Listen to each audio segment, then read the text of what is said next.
आहे का, ऑस्ट्रेलियामध्ये बेबी को स्लिपिंग अलाउड नाही आहे. तर बेबी को स्लिपिंग म्हणजे काय? तर जेव्हा आपल्या इंडियामध्ये एक बाई एका बाळाला जन्म देते, तेव्हा ते बाळ 24 तास त्याच्या आईसोबत असतं. पण ऑस्ट्रेलियामध्ये तसं नाही आहे. जेव्हा तुम्ही हॉस्पिटलमध्ये असता तेव्हा तुमच्या बाळासाठी सेपरेट बॅसिनेट असतं आणि ते बाळ फक्त त्या बॅसिनेटमध्ये झोपतं. ते तुमच्यासोबत बेडवर नाही झोपू शकत. फक्त फीड करायचं असेल तरच तुम्ही त्या बाळाला तुमच्यासोबत घेऊ शकता.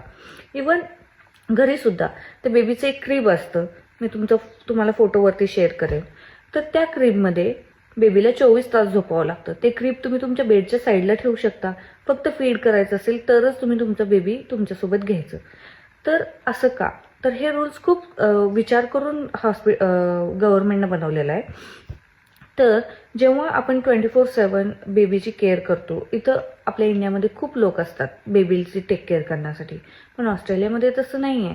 फक्त आई आणि वडील हे दोनच लोक असतात बाळाच्या साईडला आणि ते 24/7 त्याची टेक केअर करून करून इतके टायर्ड होतात, फ्रस्ट्रेट होतात.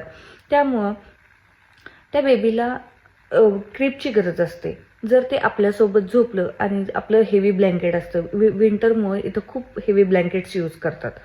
तर हेवी ब्लँकेटमुळे बेबीचा जीव गुदमरू नये, त्याच्या तोंडावरती ते ब्लँकेट जाऊ नये किंवा तुम्ही टायर्ड असता, चुकून तुमचा हात वगैरे काही तुमच्या बेबीच्या तोंडावर पडू नये, त्याच्या सेफ्टीसाठी ह्या सगळ्या गोष्टी बनवलेल्या आहेत. ह्या गोष्टी तुम्हाला माहीत होत्या का? हे मला कमेंट बॉक्समध्ये नक्की सांगा आणि फॉलो करायला विसरू नका. बाय.